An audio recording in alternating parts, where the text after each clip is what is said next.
ଅଞ୍ଚଳର ଏକ ପ୍ରସିଦ୍ଧ ପୀଠ କହିଲେ ଚଳେ।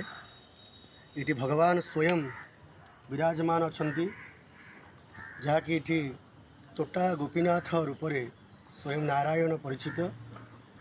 ଏ ଜାଗାର ଆଜ୍ଞା ବହୁତ ରହସ୍ୟମୟ କାହାଣୀ ଅଛି, ଯାହାକି ଆପଣମାନେ ଦେଖିପାରୁଥିବେ। ବନସ୍ପତି ଇଏ ବାତାବରଣ ଆପଣ ଦେଖିପାରୁଥିବେ, ଏତେ ସୌନ୍ଦର୍ଯ୍ୟମୟ ବାତାବରଣ।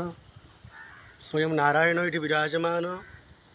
बहुत आज्ञा कहानी अच्छी पीठर जहाँकि अलौकिक कहानी कहले आज्ञा रोमकुश टांकुरी उठिब। स्वयं नारायण जेहेतु ये विराजमान, तांको नाम तोटा गोपीनाथ यही रखागला जे स्वयं नारायण आपन को भेटे दूची। ये हूँ जो तोटा गोपीनाथ पीठ, अति अलौकिकमय पीठ। स्वयं नारायण ये आपण मान देखिपे सौंदर्यर वातावरण, वनस्पतिर वातावरण। ये हूँ स्वयं नारायणकर चंदन यात्रार पुष्करिणी। आप देखिपे ये स्वयं तोटा गोपीनाथ चंदन यात्रा करी। मु कहि मो भाई को, कैमरामैन भाई को टे दर्शक मान को देखाइबे। स्वयं साक्षात नारायण आपण पुष्करणीर पार्श्वर देखिपे चंदन। तदुपरि आसी पुष्करिणी प्रभु ये घरटी आज्ञा देखिपे आप चंदन घर। बहुत पौराणिक कथा अनुजाई बहुत दिन तले जड़े ब्राह्मण, जड़े वृद्ध ब्राह्मण, जड़े विप्र महोदय जड़े तोटा गोपीनाथ को सेवा करुले। सेवा करने भितर नारायण तो सर्वत्र विद्यमान। वृद्धावस्था हेबाक बसला।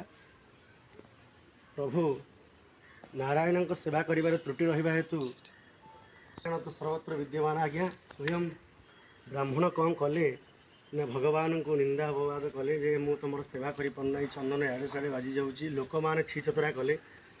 लोक मानकर ये अपनिंदा न सही पारी ये अपनिंदा को सहन न करि पारी ब्राह्मणटीए जो ब्राह्मण महोदय पूजा करुले तोटा गोपीनाथ को, सी तांकर पूजा परित्याग करेंगे मनस्थ करते। किंतु नारायण स्वयं तोटा गोपीनाथ चाहू नथिले जे मोर आउ किए सेवा करू, कारण तांको सेवार सी एते निमग्न हो जाइथिले जे तांको सेवा से वृद्ध ब्राह्मण सेवा पाई प्रभु नारायण जहाँकि छिड़ा हुई पूजा पाउथिले, से प्रभु नारायण अलौकिक लीला।